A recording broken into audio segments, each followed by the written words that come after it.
EVM अर्थात electronic voting machine निवडणुकांची मतमोजणी याच मशीनद्वारे केली जाते। खरं तर भारतात 1982 पासून या मशीनचा वापर निवडणुकीदरम्यान केला जात आहे।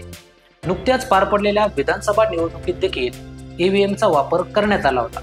पण या निवडणुकीत भाजप महायुतीला विक्रमी मतदान झाल्याने विरोधकांनी आपल्या पराभवाचं खापर नेहमीप्रमाणे ईव्हीएमवरच फोडलं आहे। मात्र गेली कित्येक वर्षांपासून या मशीनचा वापर होत असताना विविध निवडणुकीत विरोधकांनाही चांगली मतं मिळाली होती। मात्र महायुतीला मिळालेल्या अभूतपूर्व यशानंतर लागलीच विरोधकांनी या मशीनला दूषण द्यायला सुरुवात केली आणि निवडणुका बॅलेट पेपरवर घेण्याची मागणी लावून धरली। खरं तर निकाल जाहीर होऊन आता आठवडा उलटलाय। सरकार स्थापनेची तयारी देखील आता अंतिम टप्प्यात आली आहे। मात्र तरीही विरोधकांचं रडगाणं सुरूच आहे। ईव्हीएम मशीनवरून सुरू असलेल्या याच वादाचा धांडोळा आपण या व्हिडिओच्या माध्यमातून घेणार आहोत। नमस्कार, मी गजानन पोळ आणि तुम्ही पाहताय वृत्तम मराठी।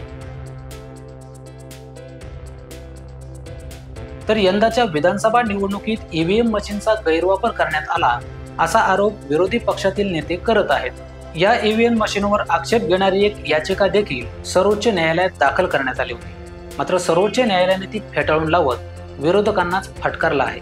त्यामुळे त्याबाबतचे सर्व आरोप हे तथ्यहीन आहेत हे सिद्ध झाले।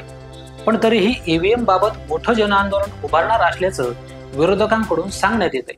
मात्र जर असं झालं असतं तर ती मतदारांचीच फसवणूक ठरली असती। मात्र तसं झालं नाही, म्हणजे आता हा जनतेचाच कौल होता हे मान्य करावं लागेल। मात्र अजूनही या विषयावरून गदारोळ होत असल्यानं विरोधक आपला पराभव झाकण्यासाठी तर हा विरोध करत नाहीयेत ना, अशी शंकाही या निमित्ताने उपस्थित केली जात आहे। इतकं सगळं झाल्यानंतर तरी विरोधकांनी माघार घेत मिळालेला जनादेश खुल्या मनाने स्वीकारायला हवा होता। पण तसा कुठलाही विश्वास त्यांनी लोकशाहीवर दाखवला नाही। खरं तर ईव्हीएमचा वापर सुरू झाल्यापासून मतपत्रिकांवरचा खर्च प्रचंड प्रमाणात वाचला असून वेळेचीही बचत झाली आहे। शिवाय ही आधुनिक यंत्रणा वापरण्यासाठी मतमोजणीसाठी अतिशय सोपे आणि सुटसुटीत ठरले आहे। तसंच वेळोवेळी ईव्हीएम तज्ज्ञांनी या संदर्भात खुलासे केले आहेत। खरं तर ज्यांना याबाबत शंका होती त्यांना निवडणूक आयोगाने ईव्हीएम हॅकिंग करून दाखवा असं खुलं आव्हान दिलं होतं। मात्र तेव्हा ते कुणीही स्वीकारलं नाही। तसंच हॅकिंग सिद्ध देखील करू शकलं नाही। मग तरीही ईव्हीएमच्या नावाने गळे का काढले जात आहे असा सवाल सामान्य जनता करत आहे। एकूणच विरोधकांनी केलेल्या आरोपात काहीच तथ्य नसल्याचं दिसून येत आहे, कारण सुप्रीम कोर्टाने देखील ईव्हीएमच्या बाजूनेच निकाल दिला आहे।